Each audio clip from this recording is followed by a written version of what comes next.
Ende Kapitel 10 waren wir. Das ist schön. Sehr schön. So. Für die Leute, die kurz einen Rückblick aufs letzte Mal brauchen.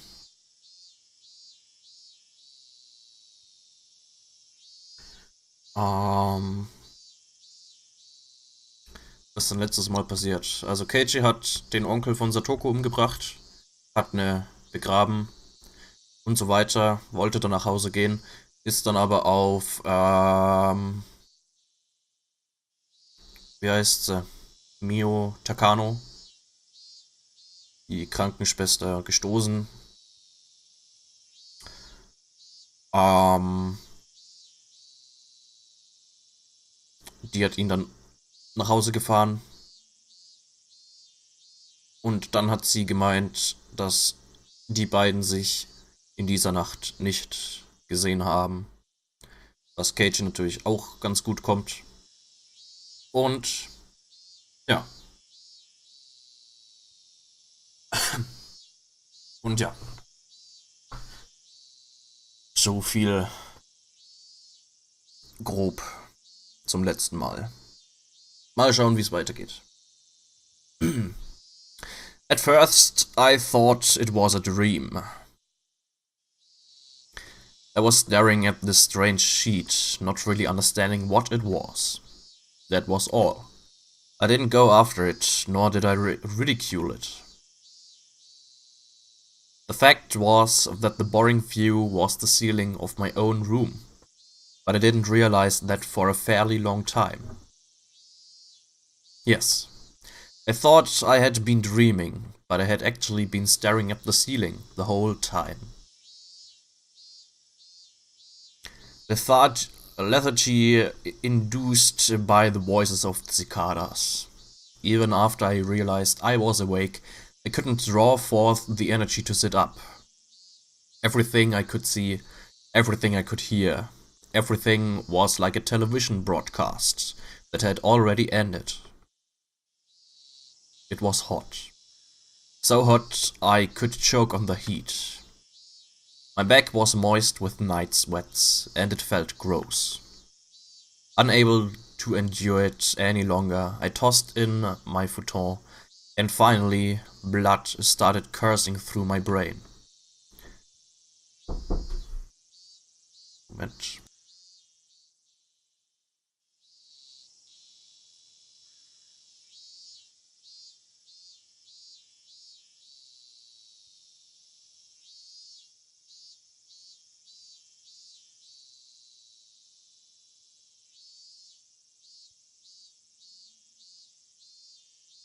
So.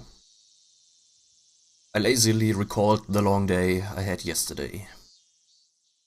The reality, as I lay here listening to the voices of the cicadas, and yesterday so different from it. Wo sind die anderen? Keine Ahnung. Keine Ahnung. In order to kill Satoko's uncle, I had rehearsed, formulated a plan, and dug a hole. It was very hot, and I was tired, wasn't I? And when evening came, I went to school and called him out on the phone. I panicked for a moment when he asked where the police station was, but it worked out. And then I awaited him, and swooped down. I couldn't remember anymore what sort of emotions I'd let control my body. In any case, it didn't go smoothly, but I did it. It was very hard to dig the hole for the body. That feel of the rain pelting down on me, I don't think I'll ever forget it. The rain, the mud, and the sprays of blood. The sensation of floundering in a swamp.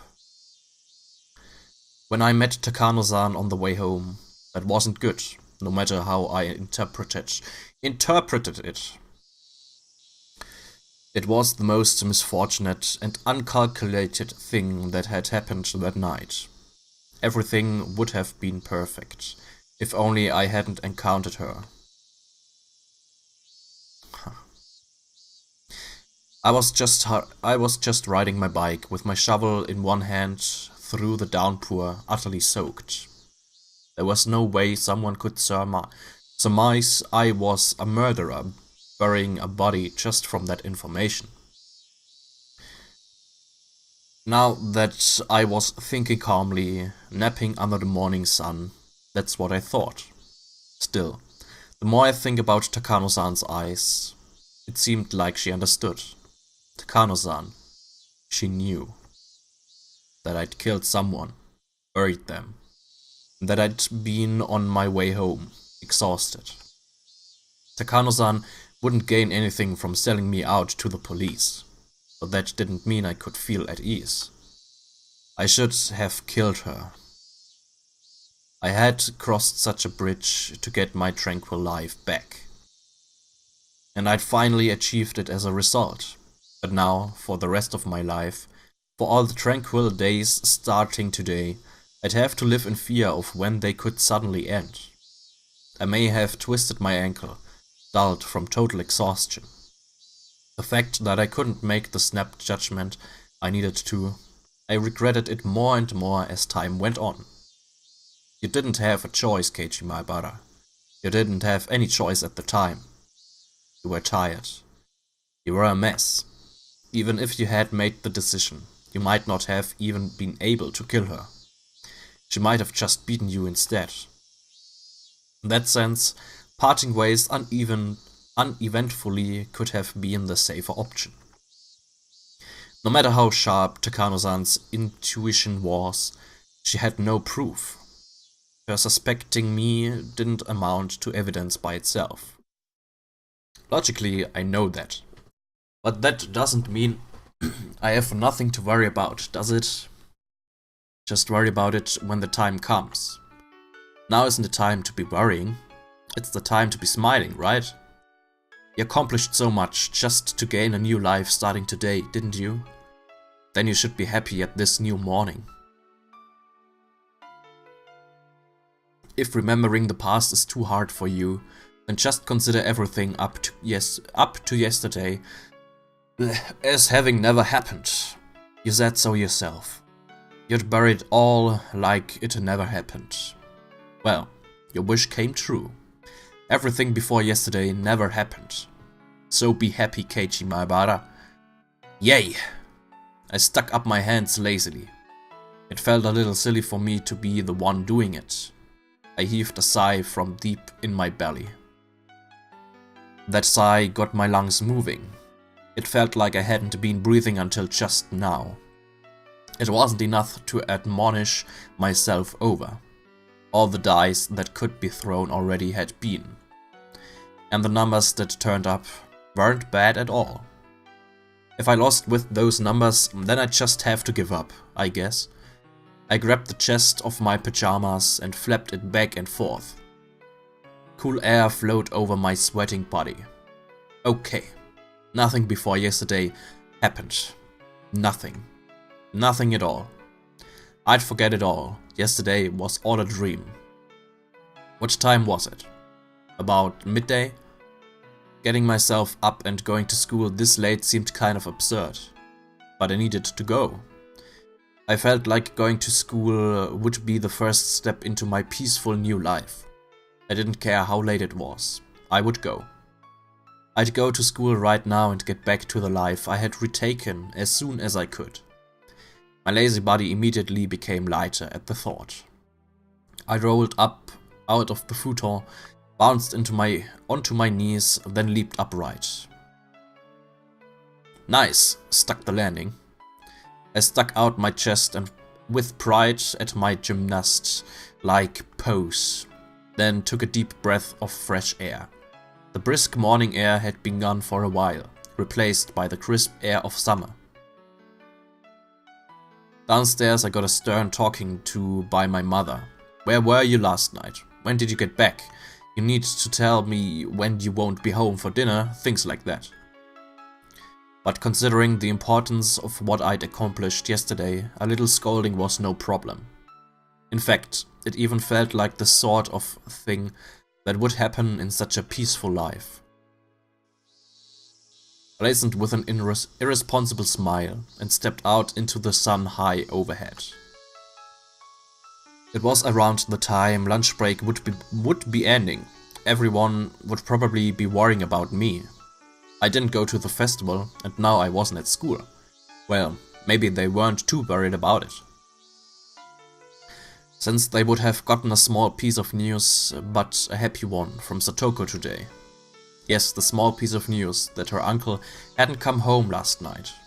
Satoko would probably live her days in nervous tension for a while, thinking he might still come home.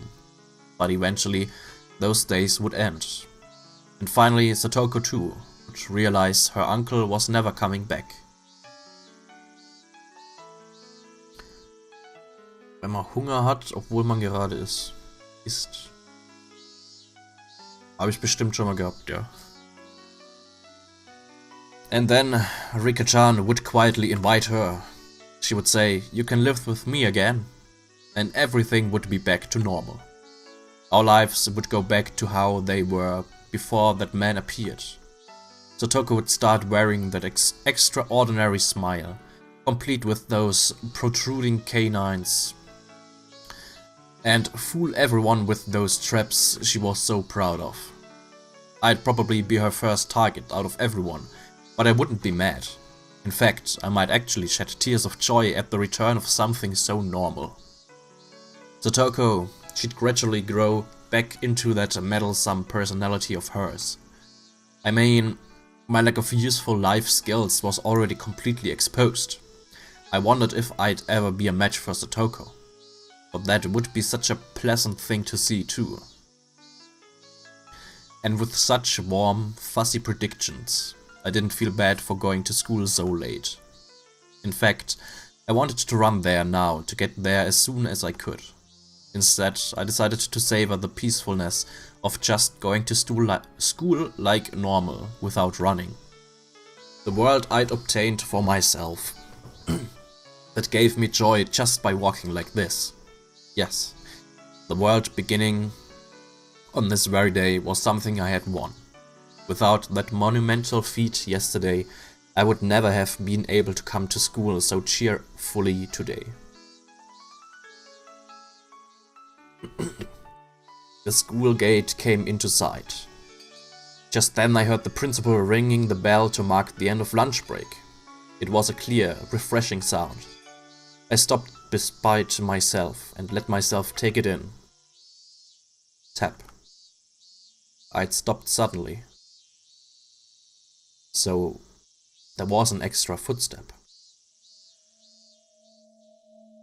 With a noise, the blessedness I was feeling throughout my whole body withdrew into any pore it could find.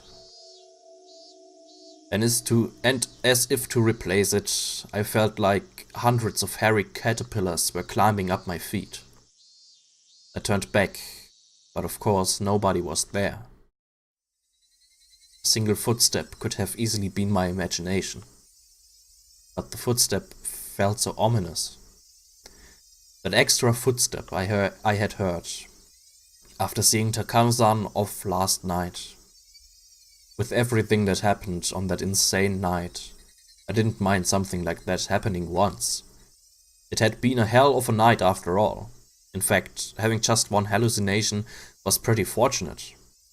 But those footsteps should have ended with yesterday, so if I heard them again today, there was really only one thing it could have meant. Last night still wasn't over. It was still going. Still.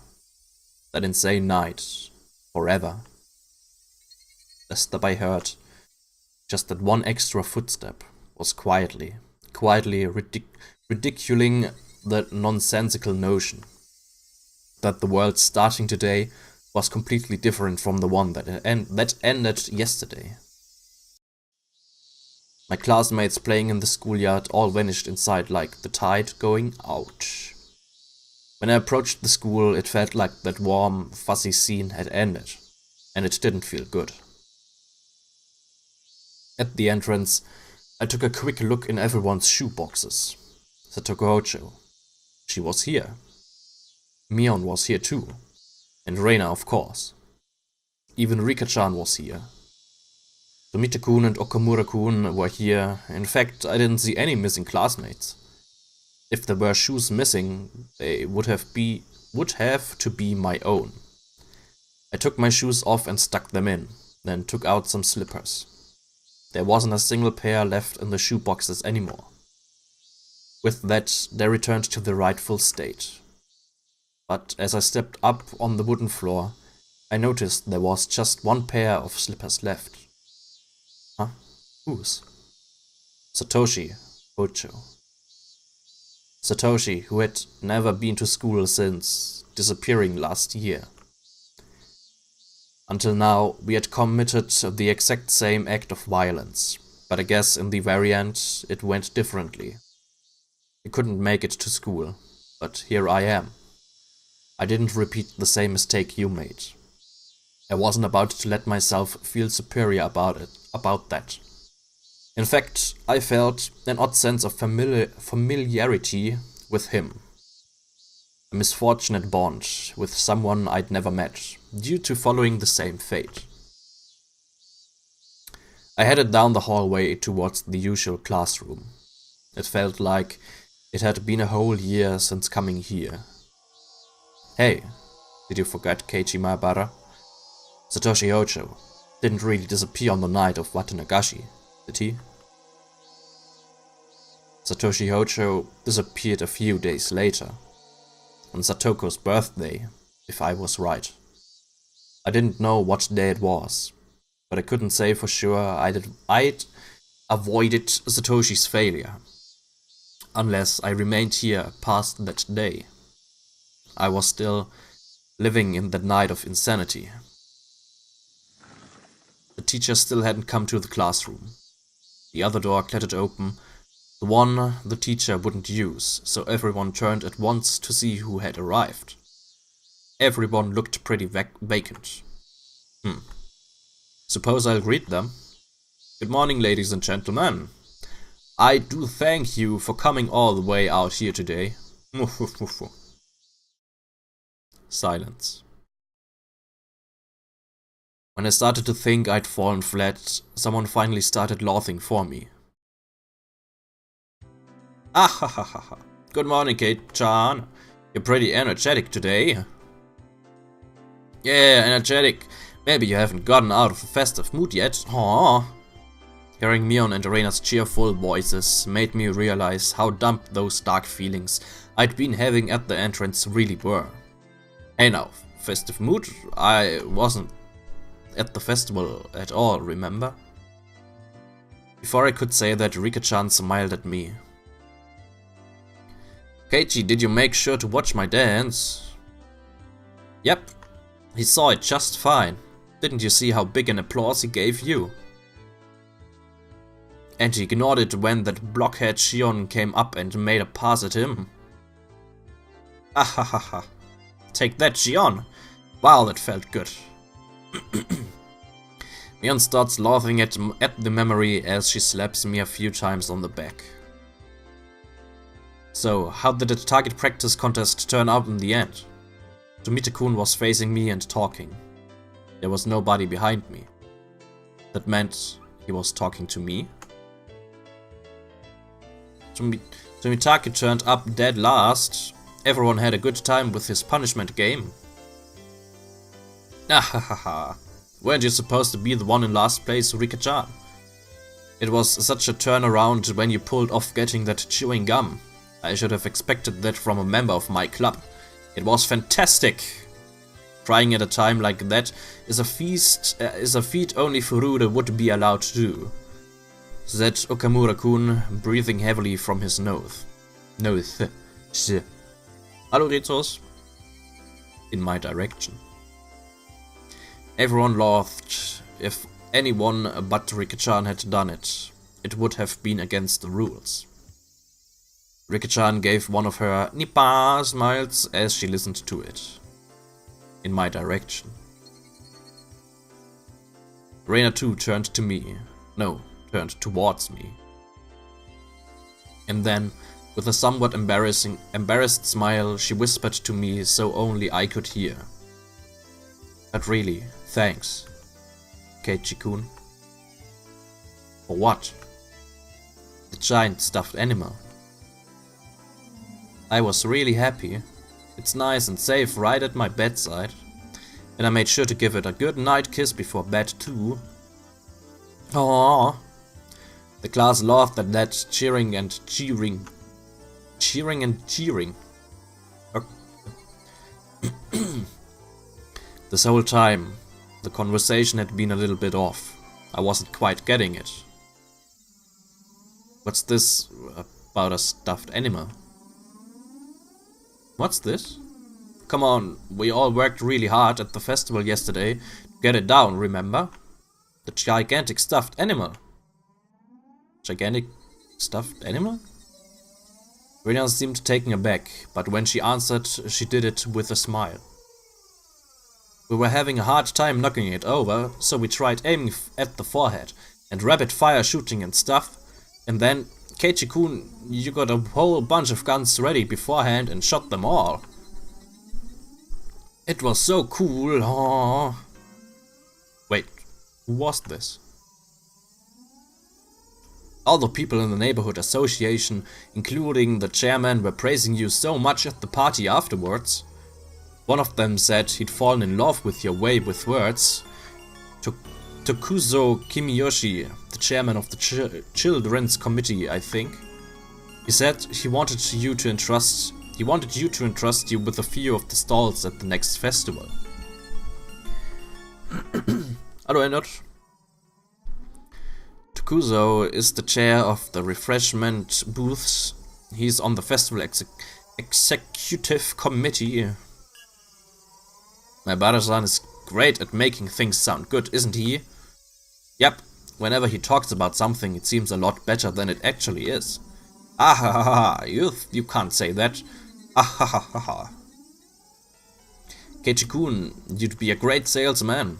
If you did a bargain sale on bananas or something, I bet it would go great. What have you been talking about?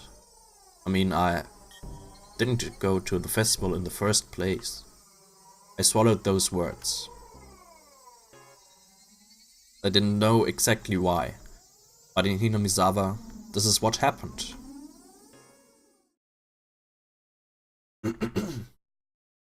Yesterday, during the Watanagashi festival, Keiichi Maebara had appeared. And he had romped about with all the usual members of his club. He made a big scene at a few of the stalls, snatched a few sticks of takoyaki and okonomitaki.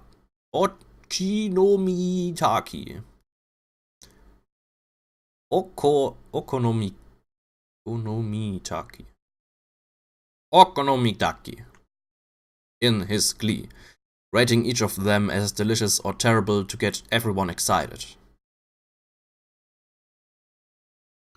And they'd seen a gigantic stuffed animal at the target practice game, and everyone went at it. Went after it, meine ich. And then I got a whole bunch of those cork guns, firing them in rapid succession, throwing each one away after using it, and admirably, I shot down the biggest stuffed animal there. Jetzt fängt es wieder langsam an mit dem Verlesen und Versprechen und so.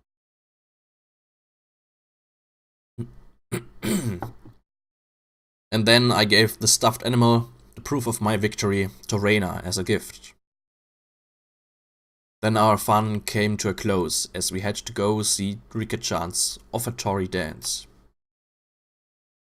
There was a ton of people squeezed in there, and we all got separated. But we each managed to get into good positions to cheer Rika-chan on from. Then in the middle, when Shion came up and asked me to go hang out with her instead of watching the dedication dance, I refused and stayed put, watching the dance until the very end.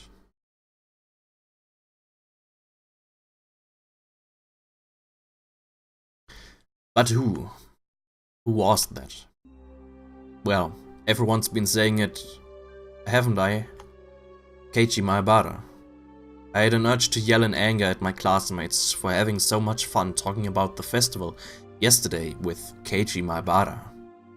What the hell are you guys even talking about? Far stronger than that feeling, though, was the sheer uncanny nature of this reality I couldn't understand. A Keiji Maebara, who wasn't me, was in Hinamizawa yesterday.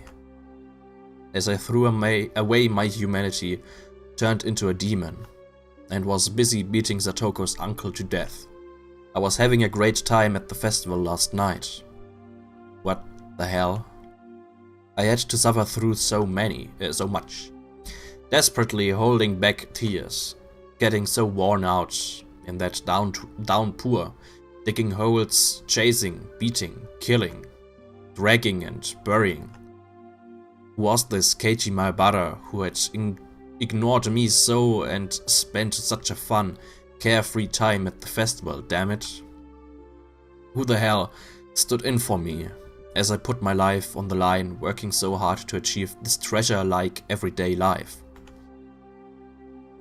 If there was another Keiji Maebara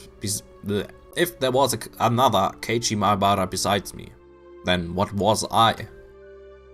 On the night of Watanagashi, where one died and one disappeared, in accordance with Oyashiro-sama's curse, there was only a demon who had killed someone. Dumbfounded as I succumbed to a horrifying possibility, I looked around at my classmates, to make sure there was nobody extra I didn't recognize among them, to make sure I wasn't among them. It was a horrifying thought that the real Keiji Maebara hadn't overslept, had come to school on time, and that I, who was no longer Keiji Maebara, had just waltzed in here. But no matter how much I checked, the only people here were ones I knew. The man I met every time I looked in a bathroom mirror was not here. Okay everyone, time to start afternoon classes. Please take your seats. President, please lead the class. The teacher entered and everyone hurried back to their seats.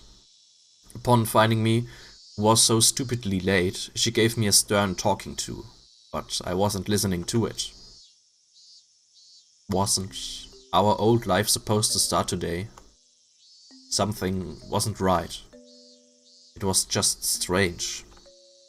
I was supposed to go back to my old, fun life after yesterday. I had set foot in an incomparably mysterious world that was completely different from both my old life and my recent one. Yes, this was without a doubt a different world than the one I'd been living in until now. There was no way such an absurd thing could be possible, but unless it was true, I couldn't explain anything that just happened. In this classroom, I was surrounded by so many faces I knew, and yet I felt isolated. The cicadas sounded no different than they had before now, but they seemed somehow false. The air was parched and dry too, making me think, was the air in Hinamizawa always this uncomfortable?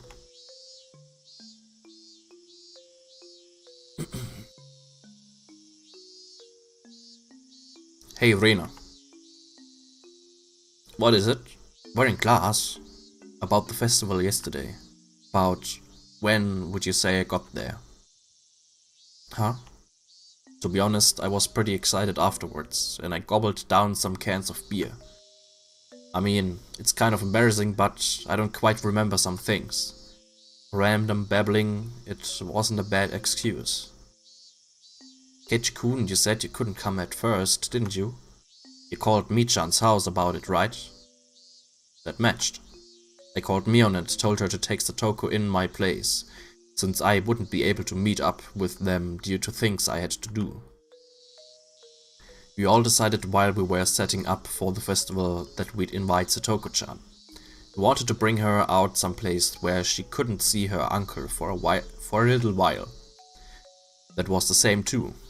Leon said that when I called her, that everyone had already decided to invite her. And then we all went, me, Mi-chan and Rika-chan, to Satoko-chan's house and brought her out. Satoko-chan's uncle seems like a really mean person. That part didn't matter. What I was trying to ask was, well, when did I meet up with you? How could you forget that? Keiichi-kun, I think you shouldn't be drinking until you're an adult. Whatever. When did I meet up with you? Well... At my sudden, threatening demand, Reina was at a loss for words. Oops, I shouldn't have rushed that. I told her I was sorry. It was at the shrine grounds. It was unexpected. You were talking to Rika-chan, weren't you? Yep. You were having a fun talk with Rika-chan in her shrine maiden outfit. And then Reina came up and said, "Oh, I'm taking you home." I was talking to Rika-chan. And I asked, "Kei-chan, didn't you have something to do today?" Then you pounded your chest and said it yourself. That letting loose at a festival was more important than some silly errand. I didn't say that. I never said anything like that. I never even went to the shrine grounds yesterday to begin with. I never had the time to stop by a place like that. I went to dig the hole as soon as I woke up. I had a pretty hard time doing it. After that, I snuck into the school and made a call. I called him out and lay in wait. And then it started raining really hard. With that kind of downpour, the festival should have come to a halt. In other words, it ended then. From the time the festival started to when it ended. It would have been impossible for me to have swung by the shrine grounds. I was already there when Mion and the others dragged Satoko out and brought her to the shrine, and I was talking to Rika-chan. Then where would Rika-chan say we met? The teacher went out to wash her hands, so I ran over to Rika-chan's desk and asked her directly. With you? Yeah. We were talking to each other before Mion and the others got there, right?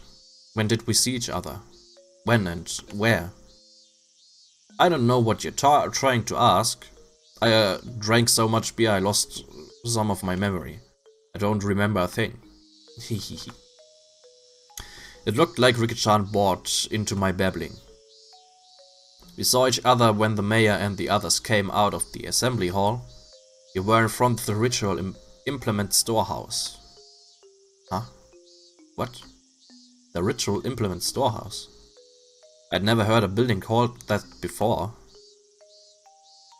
Maybe I have, but at the very least I wouldn't know where on the shrine grounds it was. The mayor got real angry at you since you shouldn't go near holy places without authority, remember? Keiichi, did you forget that too? I was too scared to ask anymore. The more I asked, the more it became clear without any doubt that Keiichi Maebara was present at the Furude Shrine grounds during the Watanagashi festival. The clearer that became, the more fears I had. Who on earth was I yesterday? Whoever that was, he had a good time in my place and managed to go there the entire day without letting them notice I wasn't there. Oh, right. When did that person leave everyone? This morning my mother got mad at me for having stayed out so late last night. Which meant at the very least that Keiichi Maebara hadn't come home while my mother was still awake. The festival would have been closed because of the downpour. If I recall right, when I went back to the house's storage room to get another shovel, I think the clock said 7. Since it was already raining hard by then, the The festival would have had to close down before 7. If I'd returned that early, I would have definitely Stimmehilfe. I would have definitely run into my parents. Or, at the very least, they wouldn't have asked me when I got back last night. So the Keiichi Maebara from yesterday, that meant he never went home. That meant the downpour happened, the festival was broken up, everyone left. But he didn't go back to the house. That means... When I arrived at the natural conclusion, a wicked chill suddenly froze my spine and climbed up to my brain. That meant Keiichi Maebara was the same as Satoshi. One day, he never went home. On the night of Watanagashi, he never went home. The downpour interrupted the festival, and on the way home, he suddenly disappeared. And I was dealing with the corpse, went home without a problem. I was so tired, I wasn't even hungry, so I went up to my room without a sound and crawled into my futon. Who was I? That much was obvious. Keiichi Maebara. Keiichi Maebara was me. There may have been another one, but that doesn't negate the fact that I was Keiichi Maebara. Then, that other Keiichi Maebara was... what? The voices of the cicadas steadily filling the classroom were beginning to bother me. Suddenly, I laid eyes on Satoko. Satoko's expression was dark as always. She seemed completely exhausted, at a life of agony she couldn't even imagine an ending to. What had last night been like for Satoko? Did she have fun with everyone and felt a little happier, if even for a moment? And when she went home, the end of her dream, she'd probably gone to sleep afraid of when her uncle would return. And then this morning, her uncle hadn't come home, and then she went to school. Right now, she must have been still trapped by the rotten idea from which she couldn't be saved, that her uncle would need her when she got back. But you can rest easy, Satoko. Your uncle won't ever be coming back. I wouldn't tell her it was because I'd killed him. When Satoko realized on her own that her uncle would never return, then that would truly be the end of the long, insane night. That's right. I didn't do anything wrong. I did the best possible thing I could have as Satoko's Nini.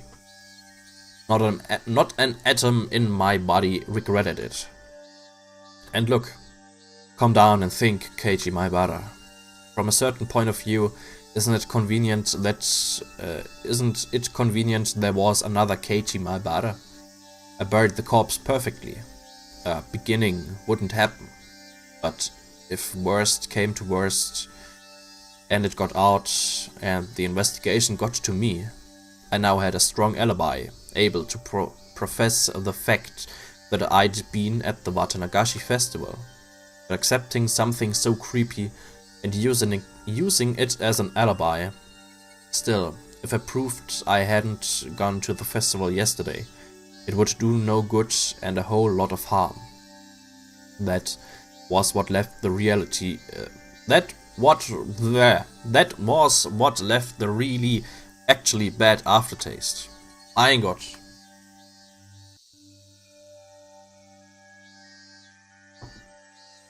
You'll forget about it, Keiichi Maebara. Everything that happened before today. So just forget about the Keiichi Maebara was there yesterday too. Instead, let's watch gently over Satoko for the day her smile returns. And the day that would mark the end of that insane, all too long night.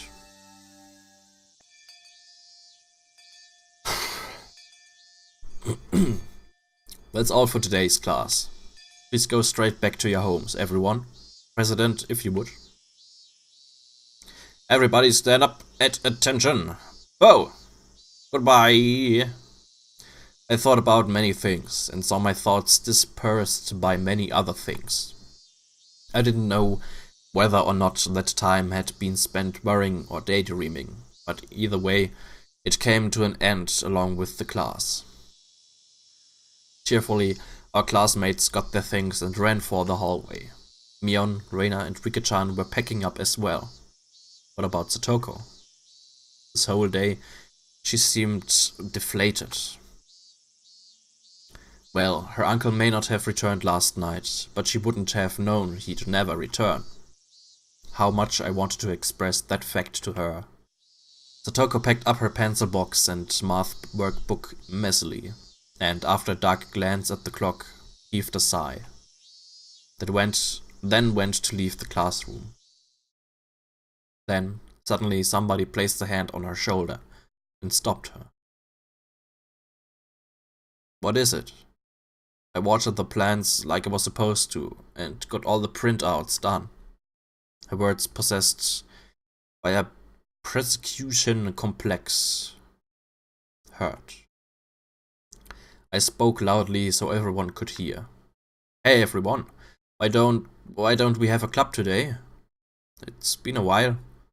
Satoko always had to tend to her uncle, so club has been on hiatus.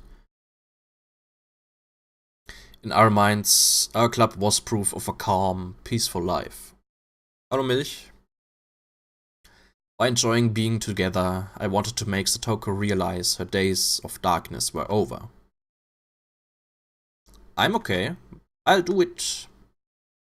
Meep. Well, I mean, I don't mind if it's okay with Satoko. Under a condition that was important. With everything up to her, Satoko gave a worried look. Come on, Satoko, it's been a long time. Let's go crazy. Well, I'm happy you feel that way, but my uncle might already be home. Thus spoke her darkened eyes, her mouth unmoving. You've been choking on life every day for a while, you must be about to suffocate. It's not good for your mind or body. Once in a while, you've gotta have some fun. Please, leave it alone. It's not like I don't want to do club again. With one word, but. She looked down. Satoko, you know as well as anyone that it's more fun being with everyone, right? We're friends. That means we can spend time with each other. I mean, you have a great time at the festival yesterday with everyone, didn't you?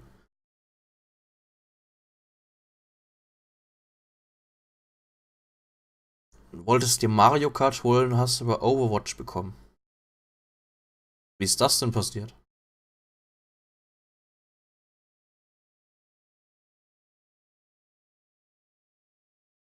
Eieiei.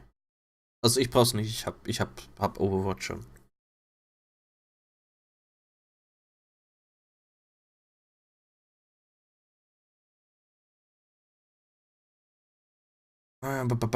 Reina nearly said something, but she was too late. Keiji-san, what are you saying?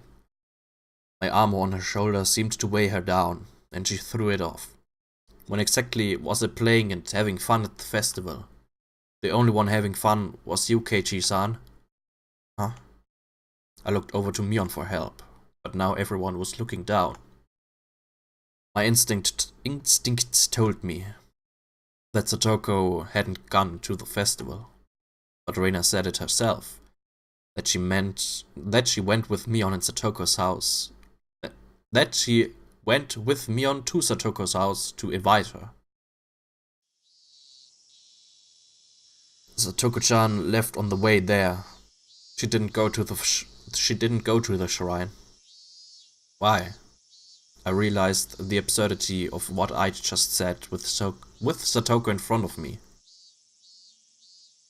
She said her uncle was waiting at home, and she couldn't have fun by herself. When we were in front of the shrine, we tried to stop her too. We told her her uncle said it was okay, and that he wouldn't get mad if she had a good time. At some point, tears had begun welling up in Satoko's eyes. Satoko was so afraid of her uncle that she couldn't even allow herself time with her friends and went home. No, she was even afraid of letting herself have a good time with her friends. Keiichi-san, you must have it nice. Having a blast at the festival all night. They told me you went all out, didn't you? I'm very envious. Smiling to herself, her tears began to fall.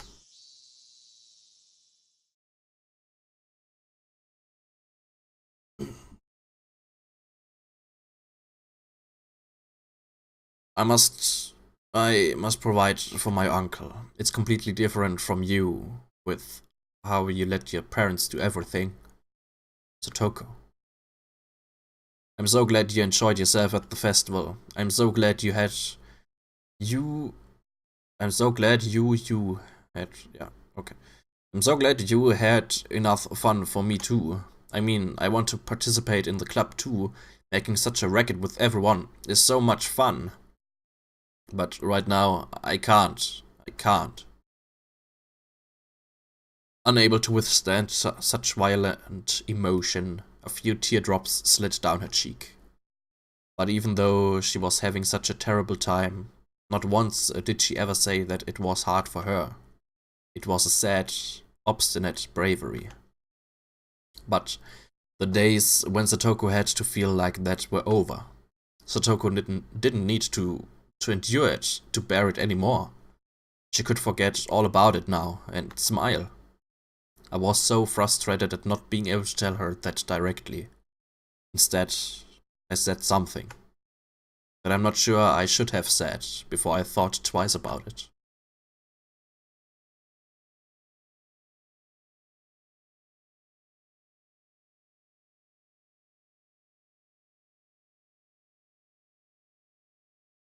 He didn't come home, did he?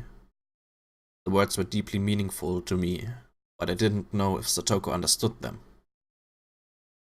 Didn't come home? Who?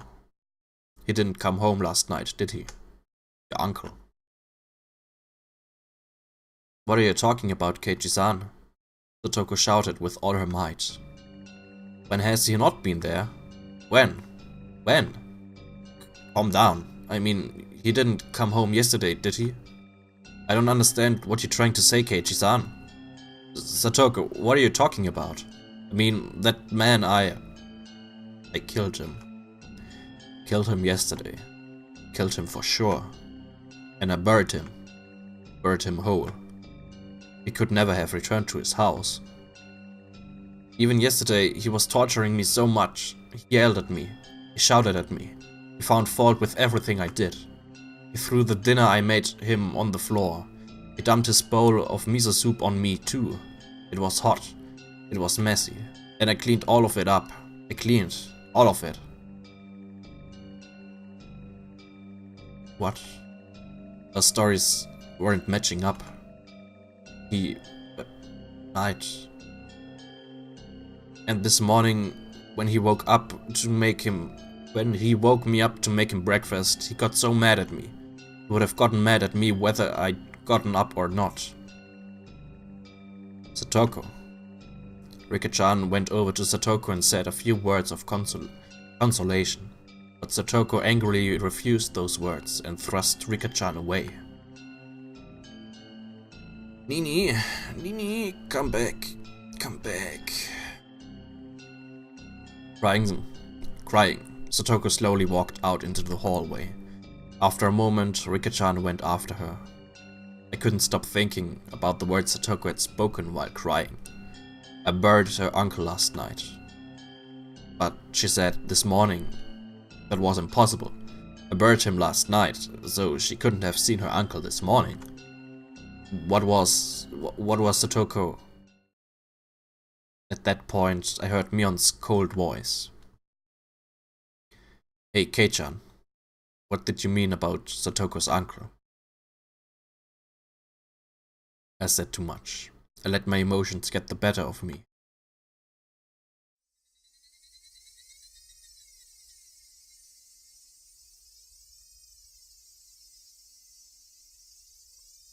Reina heard it too. He said Satoko-chan's uncle didn't come home. Why? Why didn't he come home? That's strange. Satoko-chan's uncle was right there this morning, wasn't he? So why would you say he didn't come back? Come back? Kei-chan, you've been saying weird things for a while. Suddenly, Mion and Reina started to speak in strange and creepy voices. What were they doing? What were they saying? Kei-chan, is it somehow inconvenient for you for Satoko's uncle to be around? No, what are you talking about? Of course it would be better if Satoko's uncle wasn't here. Yep. That's true, of course. If only he weren't here, right? Something wasn't right. The next thing I knew, Mion and Reina were smiling thinly, and their eyes were dark and muddy, in a way that I'd never seen before. And as our eyes met, that mud even seemed to fill the air. Satoko's uncle is an awful person, no doubt. I think we'd all be better off with him gone just as much as you do. But he's here. There's nothing we can do, right? Nothing we can do? Something's wrong. Something's clearly wrong here. What the hell was happening? After a moment, a chilly liquid-like feeling, as though my blood had been mixed with sherbet, crawled up my spine.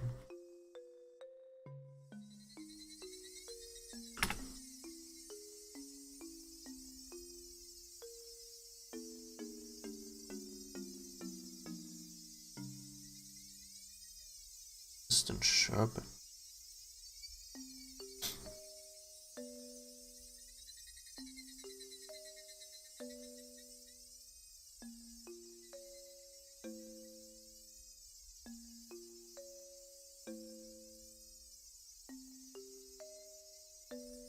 Anscheinend eine Art Sorbet.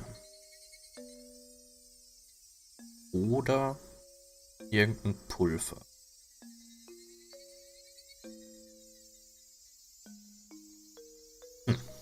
Okay. No choice. I mean, of course there isn't, but then Satoko will never. If there's no choice, what would you do? Reina was trying to prompt me to say more. There really was no choice, so I killed him. I killed him to protect Satoko. Let's leave him alone. I think things will resolve themselves soon enough. Satoko-chan said her uncle was here, so he's here. He was here yesterday and he's here today. She said so it's fine, right? Right? Mion and Reina were speaking unbelievably dismissively. How could they be talking like that? Mion and Reina, they were my friends and were seriously worried about Satoko's abuse, weren't they? They would never blurt out something like this. And I definitely killed Satoko's uncle. No matter what Satoko or anyone else said, I wouldn't acknowledge it, because him being alive was impossible. There is no way he was alive. It was impossible. And yet, since Satoko herself said he was here, then he was alive. I didn't know why or how, but suddenly Mion and Reina were at my sides, standing there silently.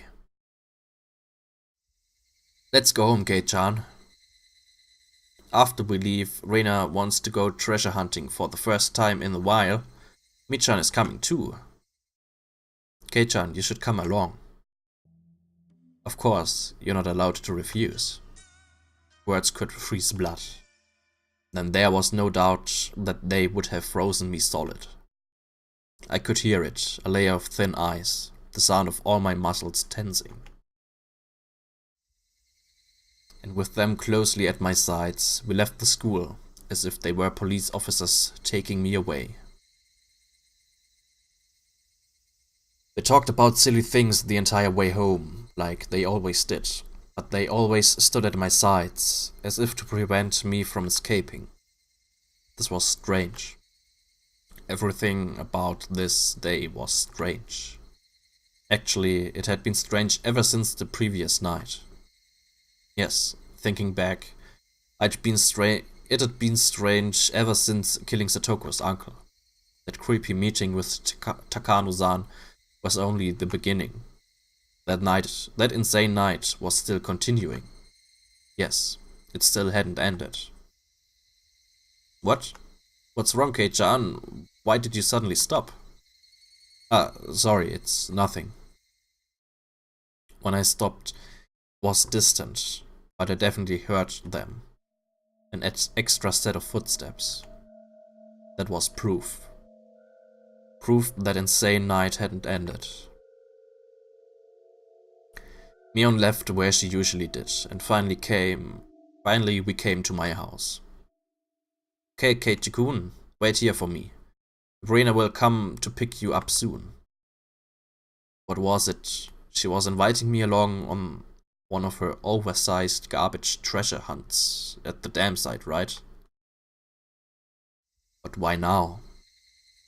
Mion coming along was strange too. Mion may have accepted Reina's little hobby, but she hated fishing through garbage, so she'd never come with her before. And the location, specifically being the dam site, was a little creepy. The dam construction site was completely outside the flow of everyday life. It was so remote that no one ever went there unless they thought to in particular. Nobody lived there, and there was no lights, so at night it got dark very quickly. I was being forcibly invited there. There was no reason I had to fear Reina and Mion. Besides, wouldn't the trouble I'd make by refusing them be a pain to deal with? In that way, it didn't seem like going treasure hunting with them was a bad idea. Bah! Langsam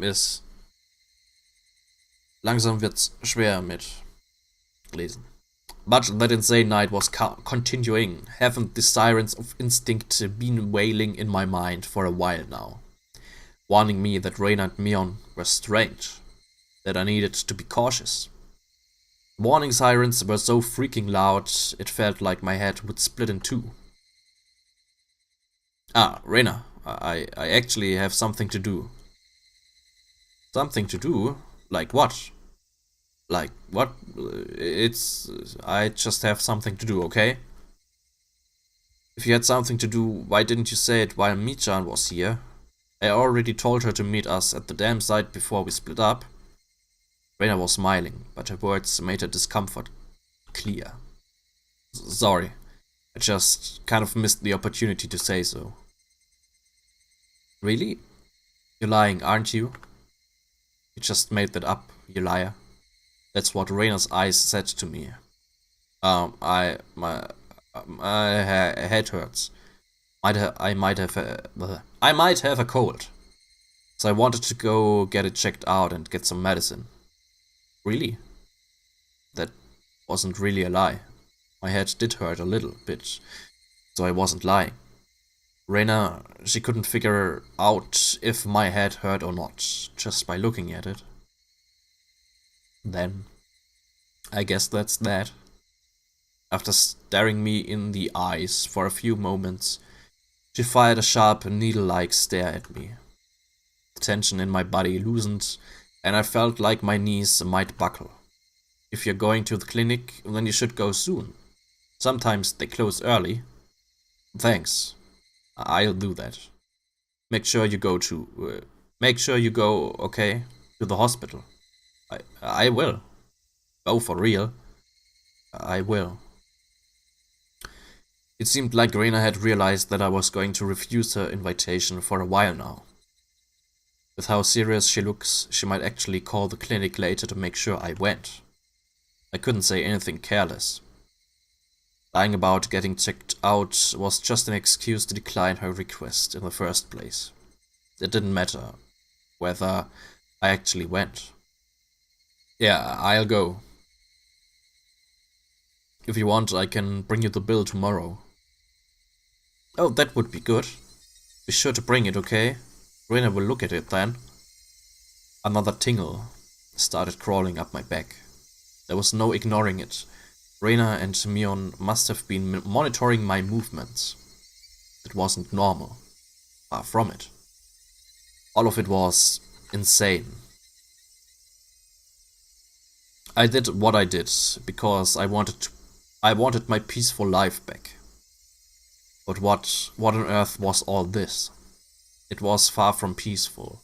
Something had gone mad, leaving the world out of order. With the other Keiji Maebara, with those creepy footsteps I've been hearing, with Reina and Mion acting so curious, and above all, with him being alive. Where was I? In a Misawa village, Shishibone. I knew that much. Was this really the Hinamizawa I knew? Hey, Keiji Maebara, where is this?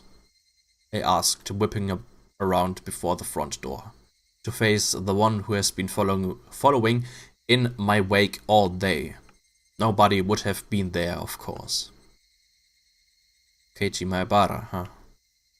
That's what I just called him.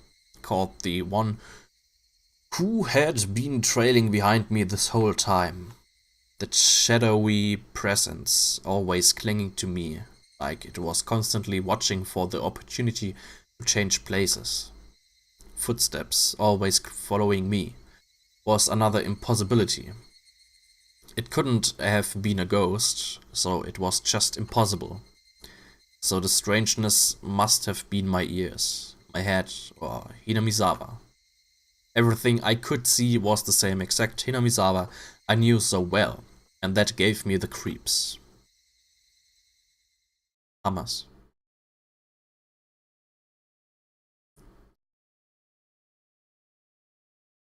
Wenn er bei der Klinik ankommt und bis dahin noch nicht Halbzeitzeug-Animation kommt, machen wir da mal Pause. Weil langsam wird's ein bisschen viel. Eventually I decided to actually go to the clinic. I really didn't want to go outside, but a stronger feeling that desire was the fear Reina might actually be keeping an eye on me to see if I went to the hospital. But before I went to the clinic, there was something I wanted to make sure of. It was at school. I pretended I'd forgotten something, and was going back to the classroom to pick it up. As soon as the thought crossed my mind, I was overwhelmed by paranoia. I was just going to the classroom, but I hated it so much, having to be careful to fake it.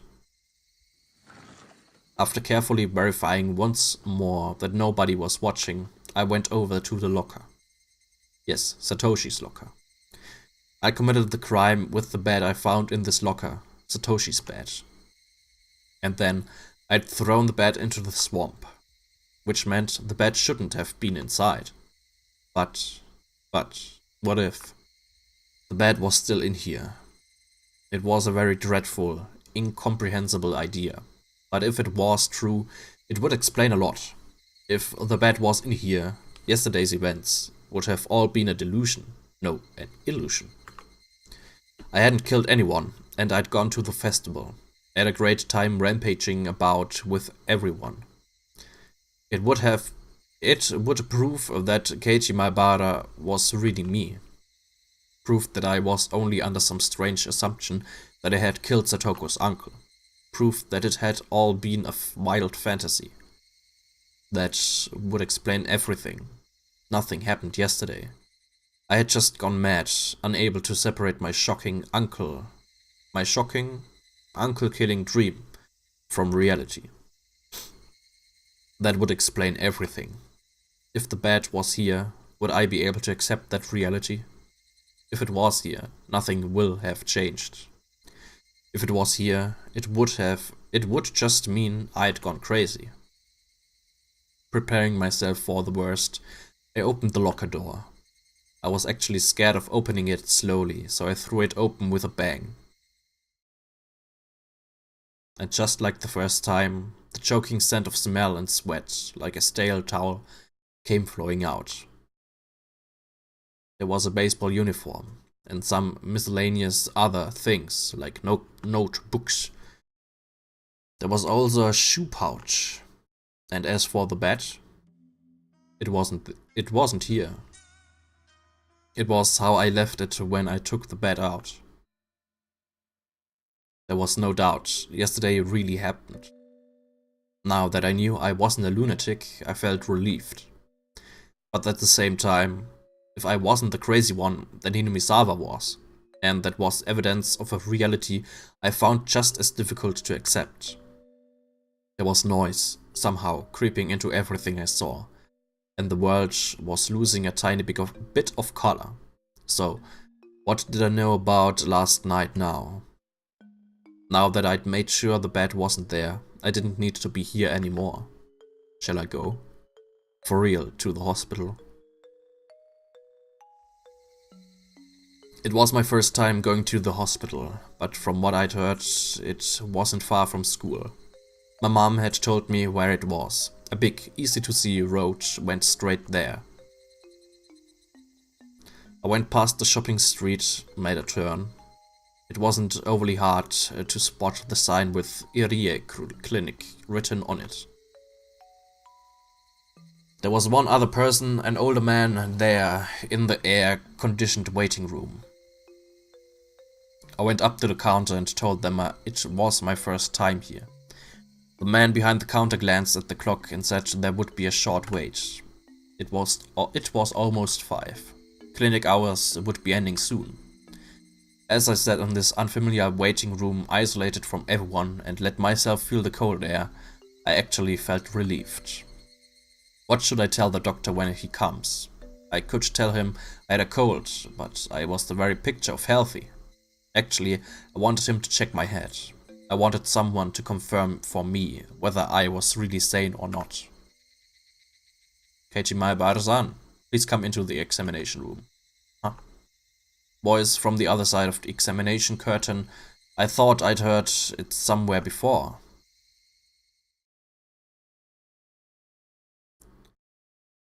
Jo, mach mal hier Pause.